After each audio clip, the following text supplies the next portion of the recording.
दोस्तों, प्रभु यीशु मसीह में आप सभी को जय मसीह की। और आज 17 नवंबर की शाम मैं Rupesh Bhardwaj daily Bible news में आप सभी का स्वागत करता हूं। और आज का टॉपिक है दोस्तों परमेश्वर के चिन्ह। तो आज हम एक वचन को, आज का जो हेडलाइन है वो हमारा है उत्पत्ति 9 अध्याय और उसका 13 पद को हम पढ़ेंगे, जहाँ कुछ इस प्रकार से लिखा था, मैंने बादल में अपना धनुष रखा है, वह मेरे और पृथ्वी के बीच में वाचा का चिन्ह होगा। दोस्तों, आजकल लोग ना परमेश्वर जैसी बातों पे जल्दी से विश्वास नहीं करते। जो उनको दिखता है उस पर विश्वास करते हैं, परंतु अनदेखी चीज़ों पे वो विश्वास करने से कतराते हैं। आज शैतान ने साइंस को इतना डेवलप कर दिया है, इतना डेवलप कर दिया है कि लोग आजकल साइंटिफिक इतने ज़्यादा हो गए हैं कि ये सब बातों को अंधविश्वास मानते हैं। तो लोग बिना चिन्ह चमत्कार के परमेश्वर पर विश्वास नहीं करते। वो आज की बात नहीं है, हमेशा से चलते आ रहा है। परमेश्वर ने मूसा को चुना, उसे लाठी दी और उसकी लाठी के द्वारा कि उसका लाठी सर्प बना, समुद्र को 2 भाग में बांटा और बहुत सारे जब चिन्ह चमत्कार हुए तब इस्राएलियों को उस पर विश्वास हुआ कि ये परमेश्वर के तरफ से आया हुआ है, ये परमेश्वर का बंदा है और वाकई में परमेश्वर हमको इस गुलामी से आज़ादी दिलाएगा। तभी तो परमेश्वर चिन्ह चमत्कार तब करता है ताकि लोग परमेश्वर के मौजूदगी का विश्वास कर सकें कि वाकई में परमेश्वर मौजूद है। उसके बाद भी इस्राएली जब वहाँ से निकल लिए तो धीरे धीरे जब वो भी डेवलप होने लगे तो पुरानी बातों को भूलने लगे।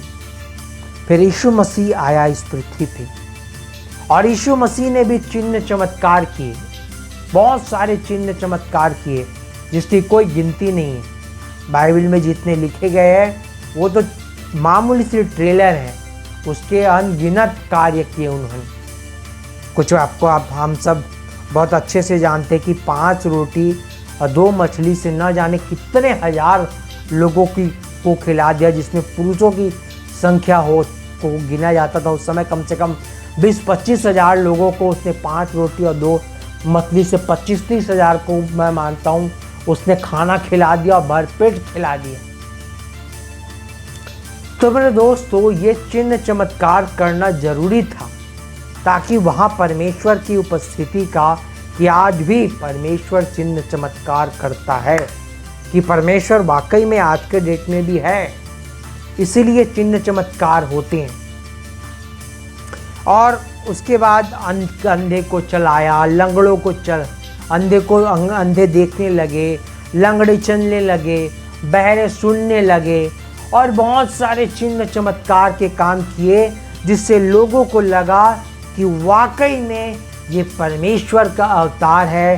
तभी लोगों ने प्रभु यीशु मसीह पर विश्वास किया और वाकई में परमेश्वर की उपस्थिति का, कि वाकई में उस समय भी कि लोगों में ये भावना उत्पन्न हुआ कि परमेश्वर आज भी जीवित है और उपस्थित है।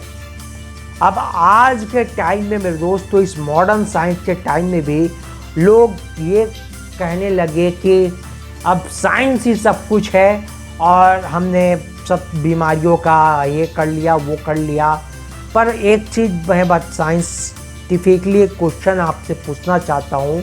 एक बच्चे के पेट में, जब माँ के पेट में जब एक बच्चा रहता है, जब माँ के पेट में जब बच्चा रहता है तो किस समय, किस वक्त, किस पल उसका दिल का धड़कन शुरू हो जाए, ये दुनिया का कोई भी साइंटिस्ट बता दे तो मैं मान जाऊंगा। इसका कोई टाइम फिक्स नहीं है, वो परमेश्वर के हाथ में है और इसका कोई जवाब नहीं है। और एक अंडे में, एक मुर्गी के अंडे में जब चूजा ये होता है, बनता है, तो वो किस समय उसमें जान आती है ये भी कोई नहीं बता सकता। कोई साइंटिफिक प्रूफ नहीं है इसका। तो मेरे दोस्तों, कहने का अर्थ ये है मेरा कि आज के डेट में भी चिन्ह चमत्कार के काम इसलिए किए जाते हैं। आप बेनिहीन को देखे होंगे, भारत में बड़े क्रूसेड्स में दिनकरन, अंकुर नरोला, विजेंद्र सिंह और बहुत सारे बड़े बड़े पास्टर जिनको आप जानते हैं। उसी प्रकार से राम बाबू, मैं कहना चाहता हूँ कि एक मेरे को भी जोड़ लो, चिन्ह चमत्कार का नहीं, मगर मैं तो आपको आत्मिक ज्ञान बांटता हूँ कि मैं भी पास्टर हूँ रुपेश भारद्वाज। तो आज भी परमेश्वर इनके माध्यम से चिन्ह चमत्कार के काम करता है, ताकि लोग आज भी विश्वास करें कि परमेश्वर जीवित है। मगर लोग आज के डेट में चिन्ह चमत्कार हमेशा से हुआ कि चिन्ह चमत्कार के पीछे भागने लग जाते हैं लोग। परमेश्वर का मेन मकसद ये है कि इस चिन्ह चमत्कार के माध्यम से परमेश्वर अपनी मौजूदगी का एहसास दिलाए और लोग उसके वचनों पे चल के उद्धार प्राप्त कर सके। मगर उल्टा होता है, लोग चिन्ह चमत्कार के पीछे भागने लगते हैं। उद्धार गया चूल्हे में, उद्धार गया भाड़ में। और उसके बाद उद्धार के बारे में अब मैं बहुत लोगों को देखा हूँ, बहुत प्रचारकों को जो हीलिंग क्रूसेड्स करते हैं, वो क्रूसेड्स में उद्धार के विषय में बात नहीं करते।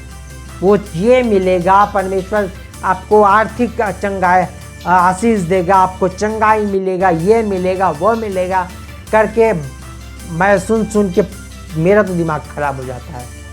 उद्धार कहाँ गया? जिस मकसद से वो चमत्कार हो रहा है, उस मकसद को पूरा कौन करेगा? जो पास्टर वहाँ पे बोल रहा है, चंगाई कर रहा है, उस पास्टर के लोग चंगे हो भी गए तो क्या उनका उद्धार हुआ? नहीं हुआ। तो उद्धार क्या उस चंगाई करने वाले का बाप का पास्टर करेगा? नहीं। तो उद्धार के विषय में बताओ ना आप। इसीलिए मेरा मकसद सिर्फ फोकस होता है उद्धार पे, कि आप किसी न किसी तरीके से उद्धार पाओ। तो दोस्तों, आज के लिए इतना ही। मिलते हैं कल, तब तक के लिए आप सभी को अलविदा, नमस्कार।